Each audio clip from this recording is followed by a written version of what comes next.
Hello Ray guys! Good morning! So, kahapon pagdating ng bahay, pagod na pagod kami. Kaya tuloy ko na lang ito pagpapatuloy ang video na to. And sobrang gulo ng aming bahay guys. Pasensya na kayo. But, nag-aayos kami and nilalabas ko yung mga ibang gamit namin dito guys na hindi na namin kailangan sa bahay. And sobrang dami pala talaga naming gamit talaga din na alam niyo yung nakatambak lang siya dyan na hindi siya ginagamit. Gamit na nagdoble-doble na. Tapos, like ito guys, may nagbigay sa amin ng regalo na ganito din. Dun, yung sa kasal namin. Kaya, meron na kaming dalawang ganito. Kaya, itong isa is, ibebenta ko doon sa ukay-ukay. Bago pa ito guys, pero bibenta ko. Pero yung binigay sa amin na regalo is andoon sa cabinet, naka-save siya. Tapos kahapon guys, bago kami umuwi, kumuha kami nitong ice skates. Bibenta din namin ito. Libre lang ito guys na nakuha namin. And sobrang dami pa namin gamit talaga dito sa bahay na kailangang tawag nito. Kailangang ayusin guys ba, as in sobrang dami. Tabi ko muna tong skates kasi nalagyan ko na to siya ng presyo. Andyan na, 4 euros lang ito guys. Alam niyo ba sa doon sa ukay-ukay, binibenta nila to ng 15 euros, ganyan. But the thing is, bibenta ko siya ng sobrang mura kasi libre naman namin itong nakuha. And ang main ang ukay-ukay talaga is used stuff. So, dapat mura na yung mga bilihin din. Kasi minsan guys, kapag nagpupunta ako ng ukay-ukay, sobrang mamahal din ng mga binibenta nila. Kaya, hindi ka rin napapabili. So, yung main goal is just to sell all of these things. 'Di ba? Sobrang bigat nito guys. Yan. Pero pang ice skates, ito guys, maganda ito for boys or for girls. Malaki yung size nito. Hindi naman to kasya sa amin or kay Nico kasi masyadong maliit ito para kay Nico. Kaya ilalagay na lang namin to doon sa ukay-ukay. So maganda pa siya guys, as in. Parang bago pa talaga. So kinuha namin to kahapon bago kami nagpunta doon sa city. Tapos ilagay lang namin sa car. Yan. So nalagyan na natin siya ng presyo and dadalhin natin ito mamaya doon sa ukay-ukay. Meron ding food trays guys na nakuha namin kahapon. Nung pabalik na kami guys, may nag-message na meron daw siyang free. Kaya ayun, kinuha namin. Ayan o. Food trays siya guys and siya, metal siya. Maganda siya for like, alam mo yung for meron kang garden. Pero iniisip ko kung i-keep ko to para sa akin. Saan ko naman to ilalagay? Ang ko talaga this year guys is magbawas talaga ng gamit as much as we can. Para, tawag nito, hindi nga crowded yung bahay guys. Mas gusto ko yung konti lang talaga yung gamit namin. Minimal lang ba? Tapos, kahit na minimalist ako guys, sobrang dami ko pala talagang gamit na nakatago lang sa cabinet. Kaya yun, sabi ko, hindi ko sobrang dami pala. So, ito is lalagyan ko lang siya ng price. Dito ko lang siya ilalagay, guys. Mayroon kami mga stickers na binili doon or yung mga tags na binili doon sa ukay-ukay. And kami na ang bahala na nagpa-pricing. Tapos, yung mga prices namin, guys, tagwa 1 euro, 2 euros. Ito, 250 lang ito, guys. Ayan. Tapos, meron pa ako ditong mga ibang mga food trays. Like, ito guys, akin ito. Hindi ko na ito masyadong ginagamit. Ito, cupcake pan. Tapos, meron pa ako nito. Ito, ginamit ko lang to isang beses yata, guys, nung gumawa ako nung, ano ba yung ginawa ko? Yung Ronenbergen torto, ito yung ginamit ko. So, ito, isang beses ko lang siya nagamit and it's taking a lot of space sa bahay. So, bibenta ko na. Meron din ako nitong mini donut, muffin mold. Ayan. So, siguro, ilalagyan ko to ng mas matibay na yung kanyang sticker. Hair roll ito guys. Ito is 2 beses ko lang ito nagamit guys. And andun siya sa cabinet na sobrang tagal na. So lalagyan ko lang siya dito ng scotch tape sa taas. para dumikit, mas lalo siyang dumikit, guys. Yun lang ang purpose ng Scotch tape. Tapos lalagay ko dito yung aking sticker na price ng ating mini donut. So, lalagyan lang natin siya, guys, ng sticker para hindi siya matanggal. Ayan. Kahit maliit lang, guys, na halaga, okay na sa amin. Hindi na maghahangad ng sobrang mahal talaga. Tapos ito, guys, itong baking pan ko na to, marami na itong pinagdaanan. Binibenta ko na rin to. Pero meron pa akong isa nito, guys, of course. Tapos itong basket din, libre din namin itong nakuha. Benta din natin yan siya. Sobrang dami, guys, as in. Tapos, ito baking pan. Ito yung ginamit ko na gumawa ko ng mga banana cakes. Benta ko na rin yan, guys. Kasi meron pa akong ganyan din dito sa bahay. Ito din yung mga baking pans na rarely ko lang nagagamit, guys. And this is very good quality. Kasi ano siya, yung aluminum nga. So, hindi talaga siya masisira ng basta-basta. Ito, guys, tinapon ko na to, guys. Minsan, nagalit ako. Nag-wild. Natapon ko to, guys. Kaya nalumping siya. But, it's still very good. Very good pa rin siya, guys. Ayan. Tapos, meron din ako nitong silicone baking pan. Actually, binili ko to sa ukay-ukay. Parang 2 years ago. Pero, hindi ko rin siya nagamit, guys. Kasi wala akong time na mag-bake ng something gamit yung baking mold na yan. Tapos, meron ako nitong kulho, guys, or itong bowl. Ito, nakuha namin to ng libre doon sa ukay-ukayan din. Or doon sa Keratus Kesko. So, libre naman to. So, bibenta din natin to, diba? Tapos, ito is yung kiraminan pata. Libre din namin to nakuha. But, since this is ceramic, this is very, like, in demand talaga, guys. Actually, gusto ko ng ceramic pots. But, iniisip ko kapag ceramic kasi, pwede din naman kasi mabasag ang ceramic, guys. Pero ngayon kasi, ang mas gusto ko is yung mga bagay na maglalast longer and I can use for everything sa iba't ibang klaseng lutuin. Like, meron kami dito sa bahay yung cast iron pots. So, ito ang ceramic. Meron naman ako mga ceramic pots na nahulog ang snow kasi nagme-melt ang snow. Meron naman ako mga ceramic pots, guys. Kaya ito is, hindi ko na siguro ito kailangan kasi masyado din siyang malaki. Ang tatlo lang naman kami dito sa bahay. Kaya, maliit na pot will do for us.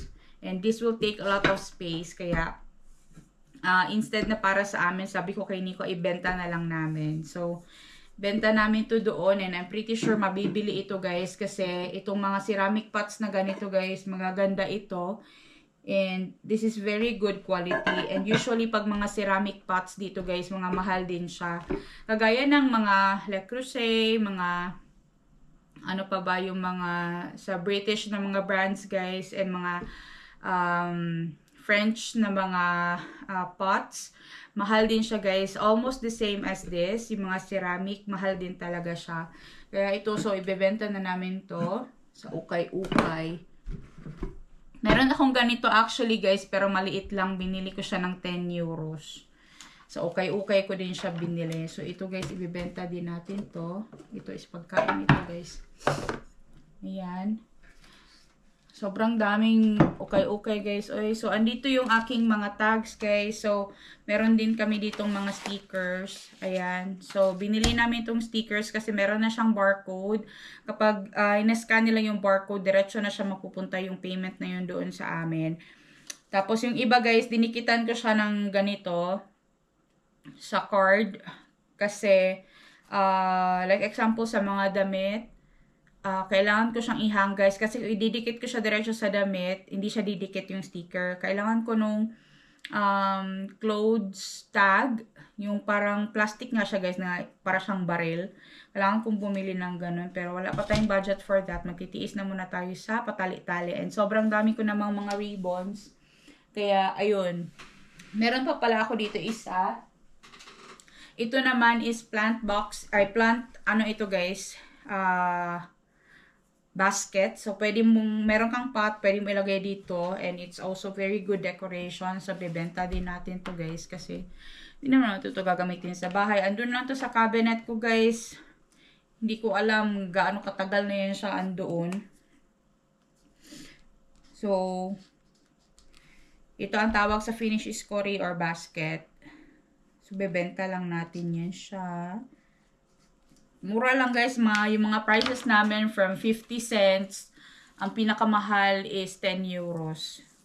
Yun lang ang mga price range namin. More than 10 euros, hindi na guys. Kasi I don't think na ang ukay-ukay is mahal dapat.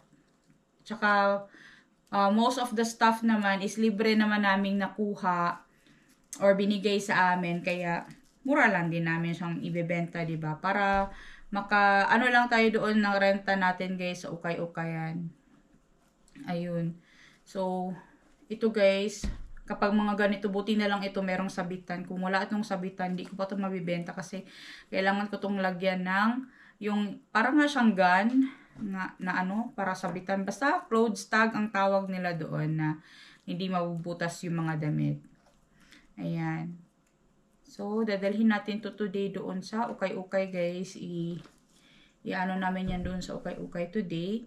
And para mabenta yan siya. Kasi na-notice ko na kapag weekend, masyadong maraming tao ang namimili. And lalo na ngayon guys, is pa-holiday. So kaya I think na mabibili din talaga most of the stuff. And the good thing doon sa ukay-ukay pala guys is tax-free siya. Kapag meron kang income 5,000 pesos, 5,000 euros in a year, tax-free. Tapos, tawag nito, yung hindi na ako gagastos ng kuryente, hindi na ako gagastos ng tubig, ng tindera, ganyan. Kasi, yung renta namin guys, included na siya doon. So, we're paying 24 euros and 50 cents yata every week. Tapos, ano siya, 7 days a week sila open guys from 10 to 5 in the morning. From 10 in the morning hanggang 5 ng afternoon. Tapos pag Sunday yata from 10 to 4. So, basically, it's like 7 days a week open siya. So, marami talagang chances na makabenta doon. And it's so nice kasi hindi sila humihingi ng on top of our income. I mean like, yung sa sales namin, hindi na sila kumukuha doon ng percentage. Kasi doon sa Helsinki, kapag naglagay ka ng ukay-ukay mo doon or na mga used items mo doon sa Kirpis, kukuha sila ng parang 10% or ilang percentage doon or 20 or 30% on top of your sale.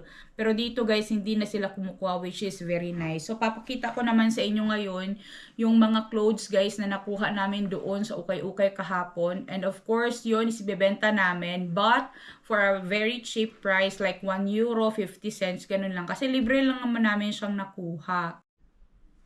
So, ayan guys, dito ko na muna nilagay sa attainan naman doon yung pagkainan ni Pimo. Kasi, wala ngang space doon and para madali din namin siyang ma-dispose. So, ito na yung mga gamit guys na nakuha din namin ng libre ito. But itong bag na ito guys, sa akin ito lahat. Mga damit ko yan guys na hindi ko na nagamit guys and never na nagamit kasi hindi siya nagkasya sa akin. Mga branded yan lahat, mga dye, ayan may mga Zara, may mga Vero Moda, H&M, may Guess, may Spree, iba-ibang brands guys na andyan na never ko talaga nagamit na guys kasi nga hindi na siya magkasya. So dito naman mga baby clothes ito guys. Nalagyan ko na yung iba nito ng tags. Ang iba is wala. Kasi kailangan ko talaga ng sabitan. Like ito guys. Zara baby ito for 6 to 9 months. This one is 50 cents lang. Yan 50 cents. So, ito hindi ko pa ito nalagyan ng tags. Lalagyan ko ito kasi dadalhin namin to doon today. Kasi pwede namin ito mabenta. Agad-agad. Pero ito mga baby clothes guys. Later na namin to dadalhin doon. Siguro magdadala lang ako ng ilang items. Tapos,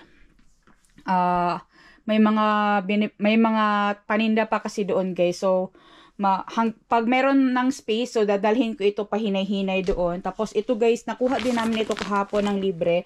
So, bebenta din namin to. Ito lahat yung mga damit guys. Ito, tsaka yan. Yan lahat yung mga damit na nakuha namin doon na libre sa ukay-ukay kahapon. Yan sobrang gaganda pa. Merong ganito si Anikak. guys. Pero ito, nakuha namin ito dun sa ukay-ukay. Libre lang. Ayan. Cup ito guys. Binibigay yan sa mga students. Tingnan nyo naman to. Ayan oh.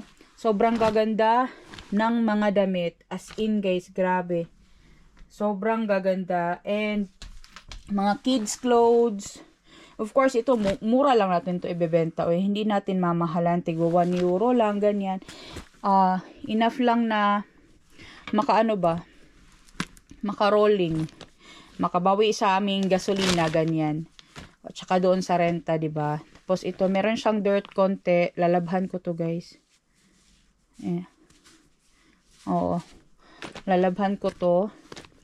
Ayan o. So, this one is H&M ito guys. Ito, kids jacket siya. Ayan o. Yan. Tapos may mga pantalon guys. Sobrang daming mga pantalon. Grabe. So, kapag naglagay ako ng tags nito guys is isasama ko kayo. Pero hindi ko pa naman kasi malalagyan to lahat ng tags. Kaya, later na siguro.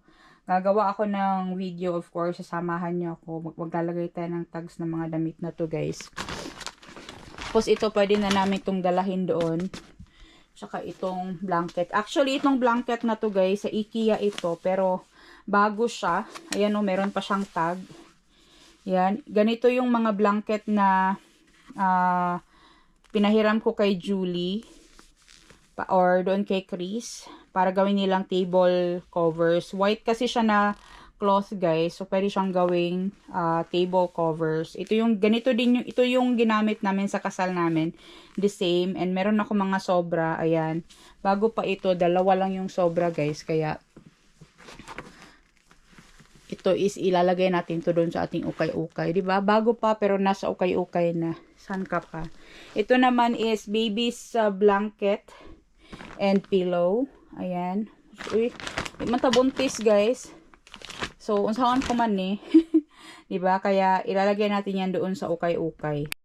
Meron din tayo dito mga white plates, guys. Ito, 8 pieces ito, guys. Ibebenta lang namin siya ng 3 euros. And this is antique ito, guys. I don't know. Fairy Field, made in China. Ayan. Ceramic plates siya, guys. Ayan. So, 8 pieces, 3 euros lang siya, guys. Ang libre lang namin ito nakuha doon sa kapatid ni Nico. Tapos ito is sa baking ko man to guys. Kailangan ko itong hugasan kasi meron siyang dumi dyan sa loob. But yeah, ilalagay din natin to doon sa ukay-ukay. Tingnan nyo guys. Ito guys, mga libre din namin ito na nakuha. Ayan o, mga teacups or coffee cups. Ayan o. So marami ito. So this is also going to be very cheap. Kasi libre lang man natin ito nakuha, diba? Ayan. Ang gaganda guys, grabe. Ganyan kagaganda ang mga binabasura dito sa Finland. Tingnan nyo naman, kompleto yan. Oh. Sobra-sobra pa nga ni platuan nini. Parang sakto ba?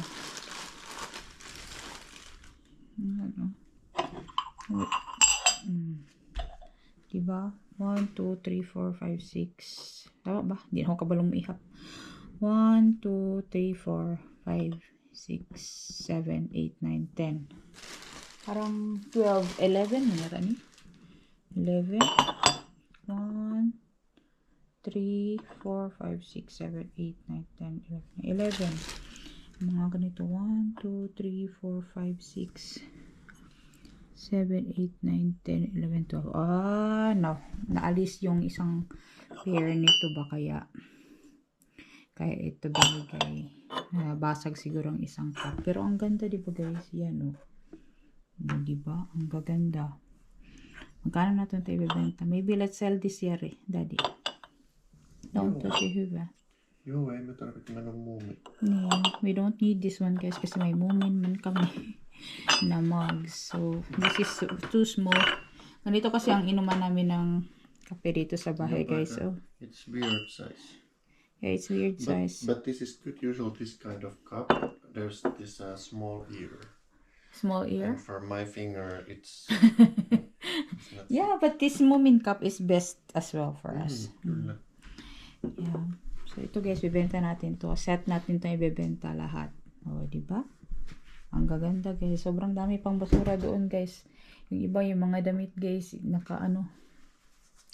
dyan pa sa mga gilid. Pero actually, yung box na andun guys, empty na yan guys. Mga basura na ang laman yan.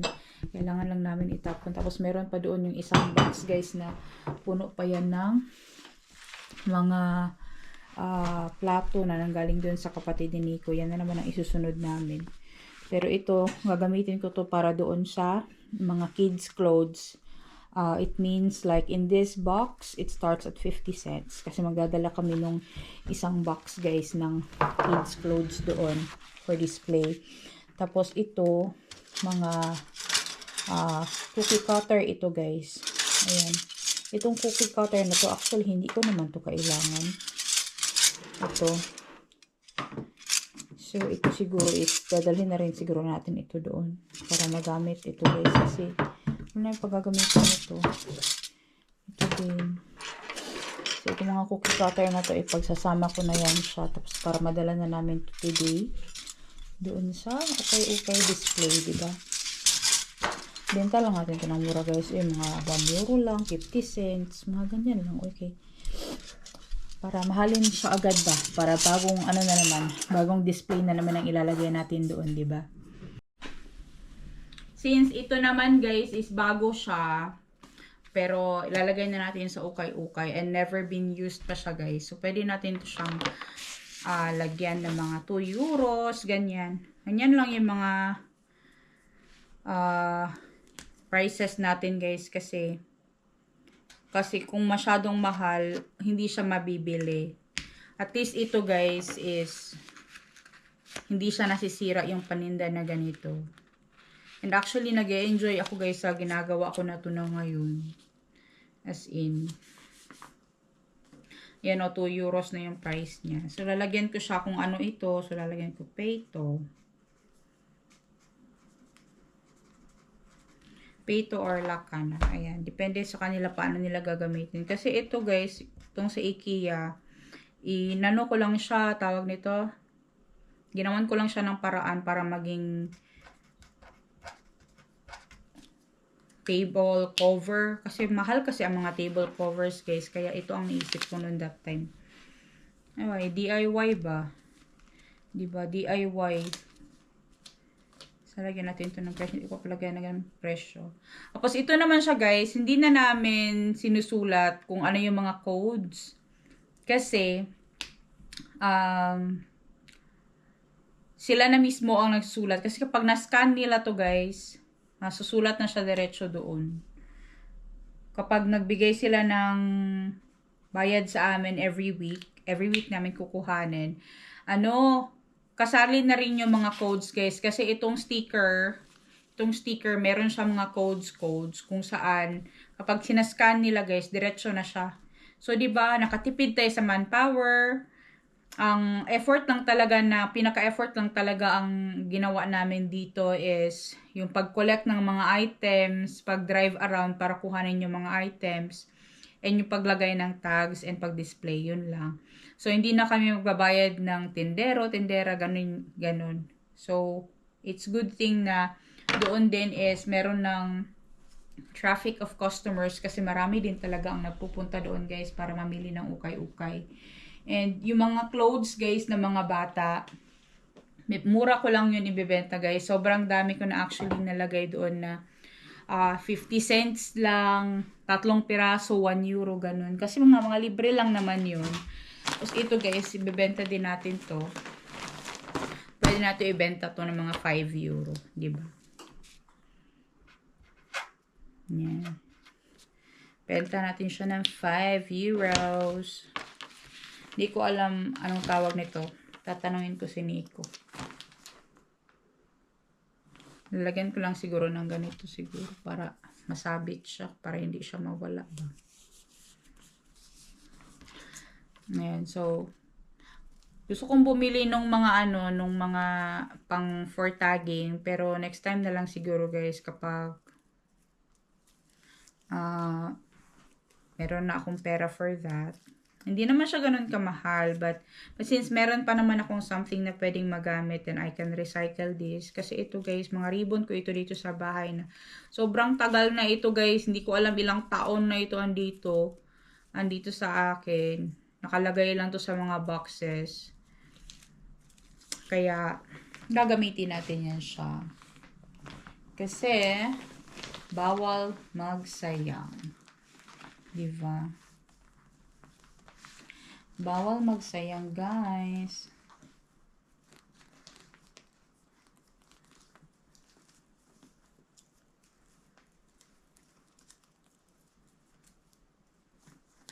Ayan. So, nalagyan ko na siya ng price. Ayan na. So, may blanket ito guys, tsaka yung unan doon sa loob. So, lalagyan natin to dito. And dadalhin namin to today doon sa ukay-ukayan. For this ukay-ukay pala na ginagawa namin guys, the main thing is para maka-income din kami kahit konti lang. And para ma-dispose ko rin yung mga gamit ko ng maayos talaga. Yung pinakaunang idea ko talaga guys is ma-dispose lang talaga yung mga gamit. But the thing is, naisip ko, bakit kaya hindi na lang na magbenta din kami ng mga gamit na tinatapon na ng ibang tao? Kasi guys, ang ginagawa ng iba, binibigay nila. Marami namang namimigay talaga guys, as in sobrang dami kasi they don't have the time na magbenta. Kaya ayun, binibigay na lang nila. So, tayo is, maparaan naman tayo. Kaya gagawa natin ng paraan. And doon sa mga Kieratus Keskus, guys, kahit mga mayayaman doon, guys, nagpupunta doon para manguha ng mga free items. Actually, dito sa Finland, kung masipag ka lang talaga maghanap ng mga places and mga maghalungkat guys sa Facebook, sa mga marketplace, mga ganyan, sa mga Roscalava. Meron at meron ka talaga makikita mga gamit and hindi mo na kailangan talagang mamili. So, ito naman yung ginagawa namin is recycling din, 'di ba? And at the same time, since we are putting a little bit of effort, so bayaran din natin yung effort natin. So, okay na yung makabenta tayo kahit papano, kahit konti lang. At least meron, 'di ba? And the important thing is that I'm having fun with this. Ito naman ang isa din sa mga maganda din dito. Natutuwa din talaga ako. And it was so amazing, this kind of experience. But anyways, next time guys, lagyan natin ng tags yung ating mga clothes na nakuha doon sa ukay-ukayan na libre, and samahan nyo ako next time. Salamat guys sa panunood ng aming mga vlogs. Please don't forget to like, share, and subscribe to our channel, The Lindemans and Lindemans Outdoor. I hope you continue to watch our vlog guys. I hope nyo naman akong iiwan, diba? Ayun. So, samahan nyo ako guys next time.